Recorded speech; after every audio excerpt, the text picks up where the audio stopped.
Hello, everybody. Welcome to the Raw Life Health Show, and it is another glorious day here in South Florida.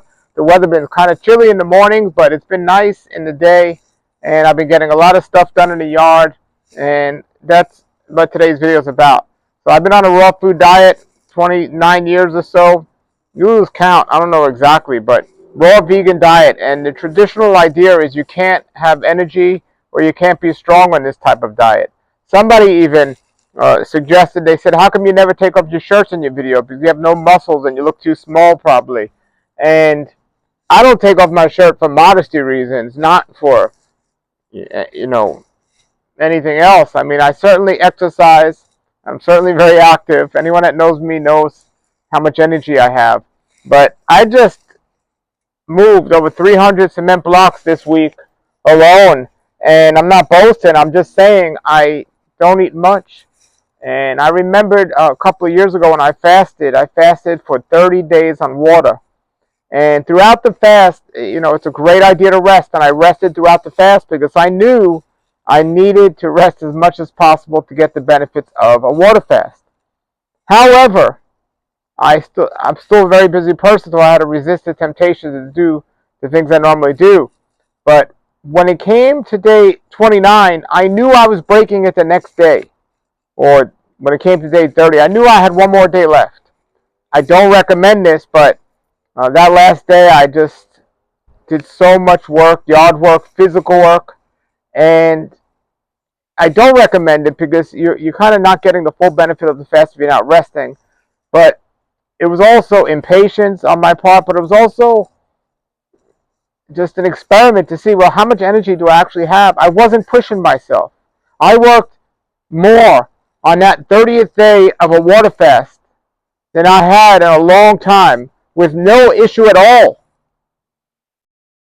So this idea that you need to eat junk food or animal meat to have energy and to be strong is just not true. And, so people need to understand that. Now, on the other side of it, on the flip side of that, after my fast, I started to incorporate more raw food recipes into my diet, and I started to incorporate something I hadn't done for many, many years, more dehydrated food into my diet. And with the idea of the dehydrated food, the enzymes aren't depleted if I dehydrate the stuff at a low temperature, so it's not going to be as bad as cooked food. But it was a tremendous step down from not only me fasting, but from the diet I'd been eating all these years. So for the last 2 years or so, I've been eating a good amount of dehydrated food, and not like dehydrated fruit and stuff like that, but recipes. So I would always have a salad, and I would always have fresh stuff. I would always have juice, but I'd still include some type of raw food recipe that I would show on my channel here and show you all what it looked like. And I didn't think much of it, but what I remembered for a very long time, my weight was around 140, between 140 and 145 for a long time. Then I did the fast. I lost a good amount of weight on the fast. And I didn't overeat after the fast. I ate half the amount of meals for a couple of weeks. I think I was just doing blended salad or soup or something and liquids for at least a week. And I didn't overdo it, and I didn't eat that much in terms of volume. But I added the dehydrated food, not thinking about it over the years. Now, going back and thinking about it, I definitely required more sleep. Not as much as the average person, but more sleep than I used to require. And sleeping is great, so I didn't mind, but I noticed the more you get away from fresh food, the harder it is on the body. So it wasn't cooked food, but it was dehydrated food. Well, the real big difference was my weight. Now I go to the gym and I work out and I exercise. And part of me is always that egotistic part of me of growing up and always wanted to be a big, extra big guy. So when I would step on a scale and see weight go up, I'd be like, hey, I'm improving on the raw food diet. You can put on muscle. I'm improving on the raw food diet. You don't have to be light or skinny. Well, the reality is, not only was I putting muscle, where I should have put muscle, but my gut was also getting bigger than it should have been. So I know that I didn't like that. I didn't like that. And recently I stopped eating all dehydrated food. The amount of sleep I need is less. Like I said, I just moved over 300 cement blocks. And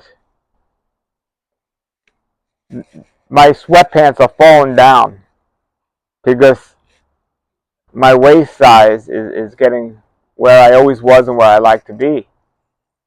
Well, I was carrying some of these bricks or something the other day, and I had to stop and put it down so I could pull up my pants because they were about to fall down. So I had something in my pocket that was pulling it down. But they didn't fall down, but, so my weight is less and my sleep is better. I hear a lot of things and a lot of people say a lot of stuff. But until you actually do it, it's another story.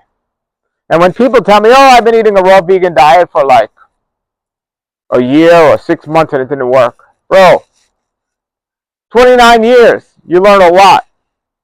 You can't learn nothing in 6 months. You got to give stuff the right amount of time. You don't need to give it 30 years, but 6 months ain't enough to say, well, that wasn't working for me. You make your tweaks and you adjust it if that's what you're called to do or you want to do.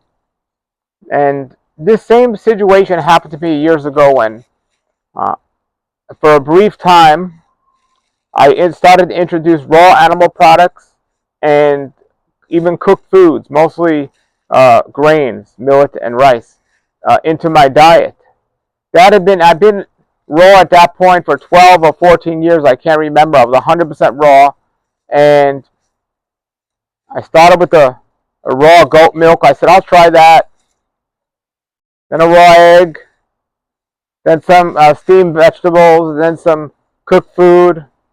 And for the short while that I did it, I kind of fell back into that same trap. You start putting on a gut, start requiring more sleep, and you just don't feel awake. And I didn't feel bad until I got sick actually doing that, but I didn't feel as good as I felt all the years that I hadn't been doing that. Fast forward now, I don't feel bad eating dehydrated food, but nowhere close to as good as I feel now and the amount of energy I have now and everything else. So I just wanted to make this video and remind people, it does make a big difference.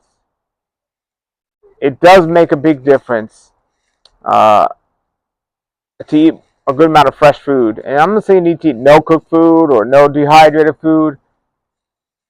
Don't overdo it. And the myth that we need to eat animals to have muscles and be healthy, no. Again, I am not going to take off my shirt on camera. Those days are beyond me now. They're past me. It's not because I'm skinny or weak. It's because I have respect for modesty. But I work hard in this yard, and I do go to the gym. And I love the gym. I've always went to the gym. I love the gym. And I feel great. So I want to encourage you, if you are on a raw diet and you're believing all the lies out there, stay encouraged. It works and it's great. And also, it is important to exercise. I think muscle resistance as an exercise has been so helpful and important to me over the years. And I think people need to do that if they're on any diet. But especially on a raw vegan diet, I find that to be very helpful to do muscle resistance exercise. Whether that's going to a gym and lifting weights, or you maybe have a rubber bands at home, or calisthenics, muscle resistance exercise. You see behind me here, I got a pull-up bar. I like to do pull-ups with that. I have some parts coming out of that. When I can't get to the gym, I have a barbell. I'll do some of that. This week I didn't get to the gym, but I've been moving all these bricks, so I've been getting a lot done with that. So besides that, getting in my yard and doing all the other stuff that I do on a regular basis. All right, everybody, I just wanted to give you that update of those 2 observations I made. Put your comments and questions below. Thank you for writing. And have a great day and a great world life.